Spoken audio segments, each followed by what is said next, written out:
की सेना ने हमारे स्वराज्य का बहुत नुकसान करवाया था।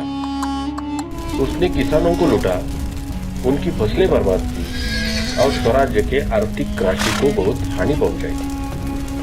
किसानों पर किए गए जुल्म के कारण महाराज ने शाइस्ते खान पर हमला करके उसकी उंगलियां तो काटी, पर आर्थिक राशि के नुकसान का क्या। औरंगजेब को सबक और अर्थव्यवस्था को ठीक करने हेतु महाराज ने एक तीर में दो शिकार हो ऐसी योजना बनाई। वो थी सूरत पर छापा। उन दिनों सूरत बहुत रईस और आलीशान शहर था।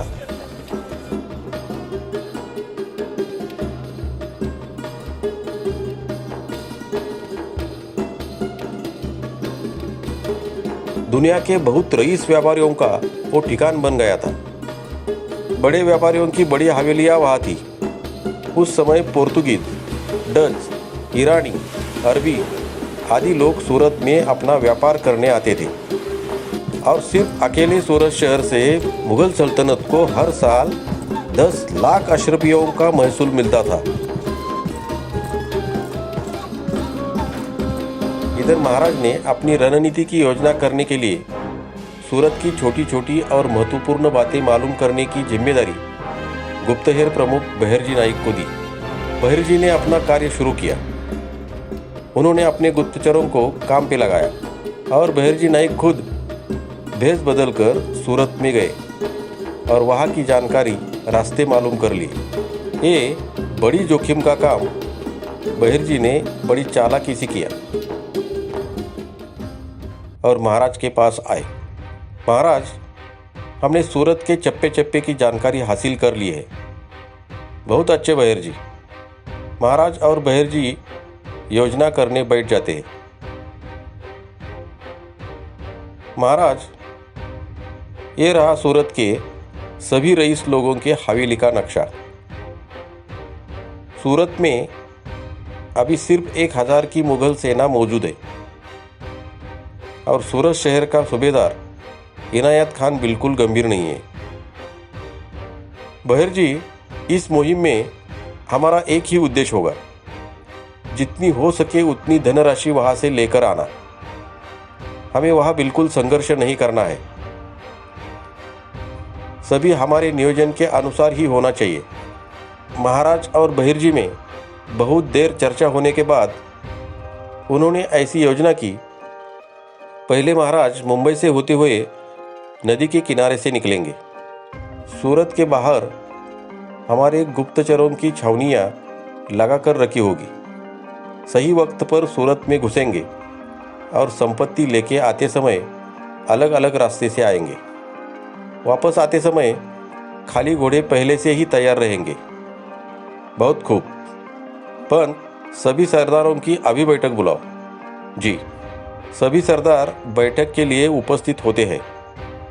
अपने सूरत सवारी की गोपनीयता रखने के लिए महाराज सरदारों को अलग ही कारण बताकर रवाना होने की तैयारी करने को कहते हैं और बोलते हैं, शाइस्ते खान पर हमला करने की वजह से मुगल सल्तनत हम पर बहुत खफा है। अपनी सलामती के लिए हमने निर्णय लिया है कि अहमदाबाद में चल रहे युद्ध में हम उनकी सहायता करेंगे और हम कल ही रवाना हो रहे हैं। दूसरे दिन महाराज की सेना रवाना होने के लिए तैयार हो गई।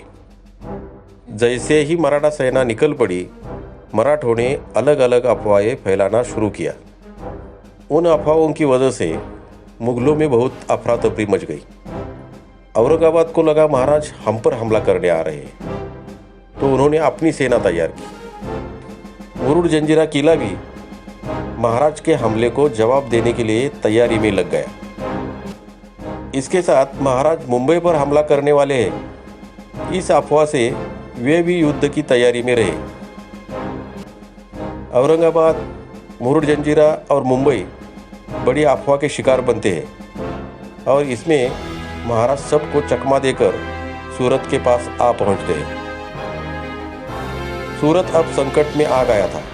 संघर्ष टालने के लिए महाराज ने एक संदेशा तैयार किया। हम तुम्हें और तुम्हारी सूरत को बख्श देंगे। इसके बदले हमें बड़ी संपत्ति मिलनी चाहिए और इनायत खान और रईस व्यापारियों को हमें मिलना आना होगा। संदेशा पढ़ के अगले ही दिन सूरत के कुछ व्यापारी महाराज के पास आते हैं। महाराज, हम आपको बड़ी रकम देने के लिए तैयार हैं, बस आप हमें बख्श दो। महाराज ने उन्हें हानि ना पहुंचाने का वचन दिया और उन व्यापारियों ने बड़ी संपत्ति महाराज को दे दी। लेकिन इनायत खान नहीं आया, वो अपने किले पर ही चुप कर बैठा था। दूसरी तरफ अंग्रेज़ों तक महाराज के सूरत सवारी की खबर पहुंच जाती।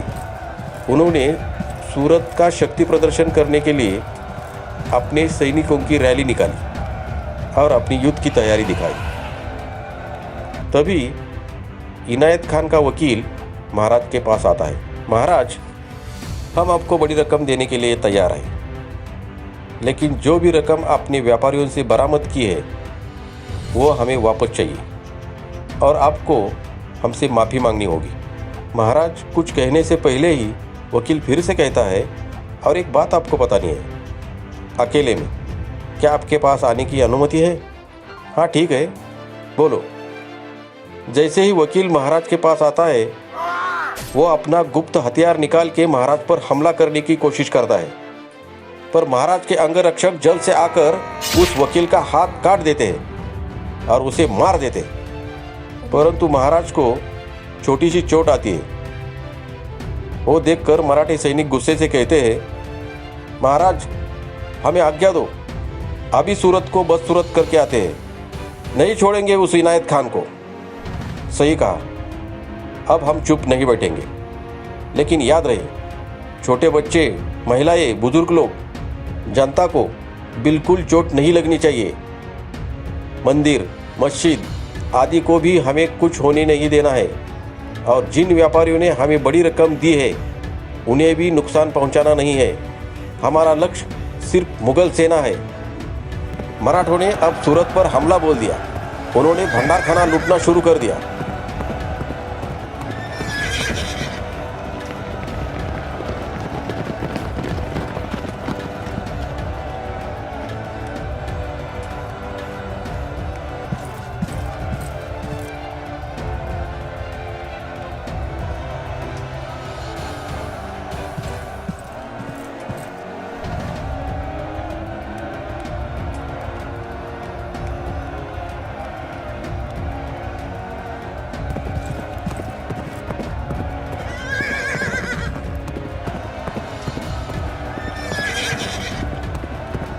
हीरे, मोती, सोना, चांदी के ढेर सूरत से बाहर निकलने लगे।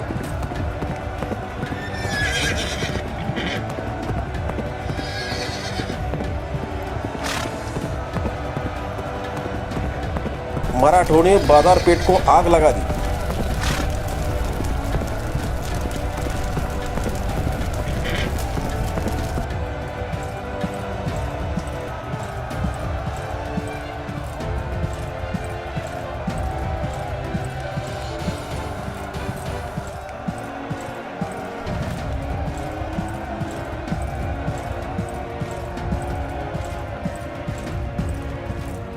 तभी कई व्यापारी वेशांतर करके भागने का प्रयास कर रहे थे,